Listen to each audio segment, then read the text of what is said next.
안녕하세요.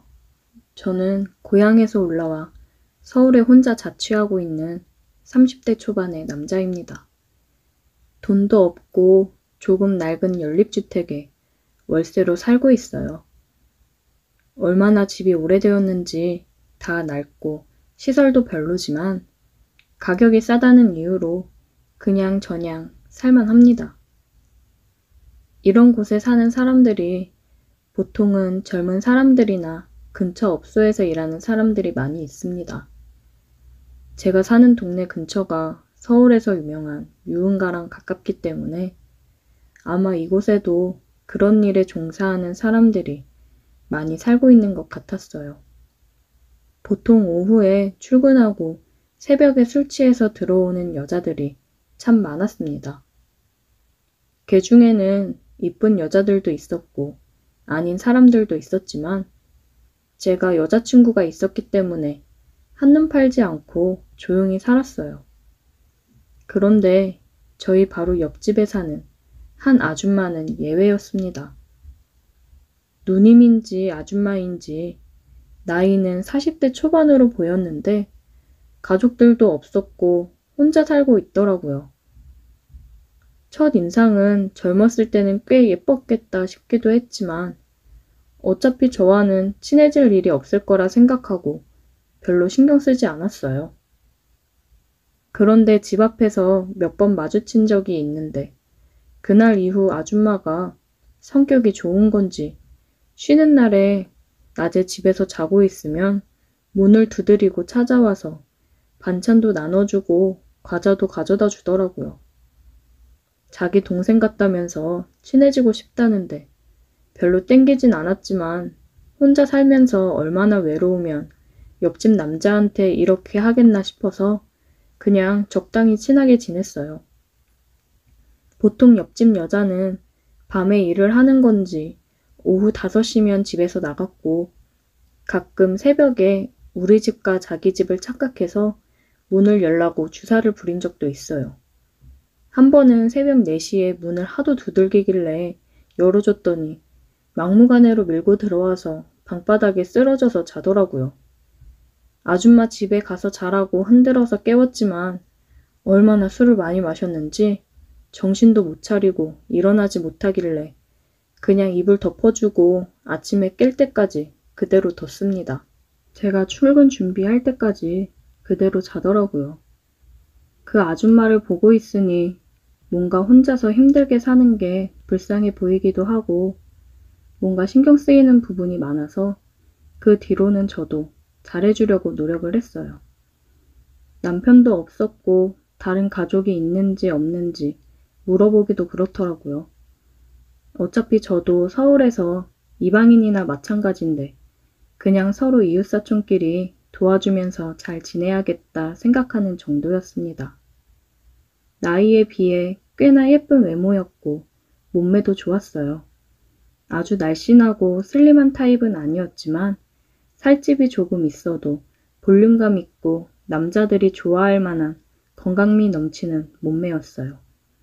저도 남자라서 그런 아줌마에게 여자로 끌린 적이 없다고 하면 거짓말이지만 어차피 여자친구도 있었고 나이 차이도 제법 있었기 때문에 아줌마를 어떻게 해보고 싶다는 생각은 없었습니다. 그냥 좋은 이웃사촌으로 잘 지내야겠다는 생각뿐이었어요. 그런데 얼마 전에 제가 집에서 혼자 우통을 벗고 운동을 하고 있었습니다. 이제 곧 여름이라서 여자친구와 바닷가나 수영장에 놀러 가려면 몸을 만들어야 했기 때문에 요즘엔 운동에 한참 빠져 있었어요. 집이 좁고 에어컨도 없어 덥기 때문에 우통 벗고 한참 운동을 하고 있었는데 초인종이 울리더라고요. 옆집 아줌마인데 집에 연장이 없다고 망치나 드라이버 좀 빌려달라고 했어요. 저는 아무 생각 없이 운동하던 그대로 우통을 벗은 채 드라이버를 빌려줬죠. 그런데 제가 평소에 회사 출근하면서 셔츠를 입거나 편하게 커다란 티셔츠를 입기 때문에 몸이 드러나 보이지 않았는데 생각보다 제 몸에 근육도 있고 그래서 그런지 아줌마가 저를 보는 눈빛이 이상해지더라고요. 아줌마를 보내놓고 혼자서 계속 운동을 하고 있었는데 아니나 다를까 10분 뒤 다시 찾아와서 자기가 혼자 잘 못하겠다고 도와달라고 했습니다. 솔직히 제가 우통을 벗은 채로 드라이버를 빌려줬을 때부터 아줌마가 저를 집으로 부를 거라는 걸 어느 정도 예상할 수 있었어요. 요즘 많이 친해지기도 했고 평소에 아줌마는 저보다 훨씬 외로워 보였으니까요. 아무튼 저는 운동하던 그대로 우통을 깐 채로 아줌마의 집으로 갔어요. 작은 선반을 조립하는데 나사 몇 개만 조이고 조립하면 될 정도로 간단한 일이었죠. 공구만 있다면 어린아이라도 할 수 있는 쉬운 일인데 굳이 제게 도와달라고 부른 이유를 알 것만 같았어요. 그 증거로 제가 일을 하는 내내 아줌마는 제 옆을 떠나지 못했습니다. 어머, 이건 이렇게 하는 거였어? 별거 아닌 일에도 놀라는 척하며 제 팔뚝을 치고는 했어요. 저도 딱히 기분이 나쁜 건 아니라서 아줌마가 원하는 대로 할 수 있게 협조했습니다. 선반 조립은 10분도 안 걸려서 끝낼 수 있는 일이었지만 일부러 천천히 30분이 넘게 하면서 그 쫄깃한 긴장감을 즐기고 있었어요.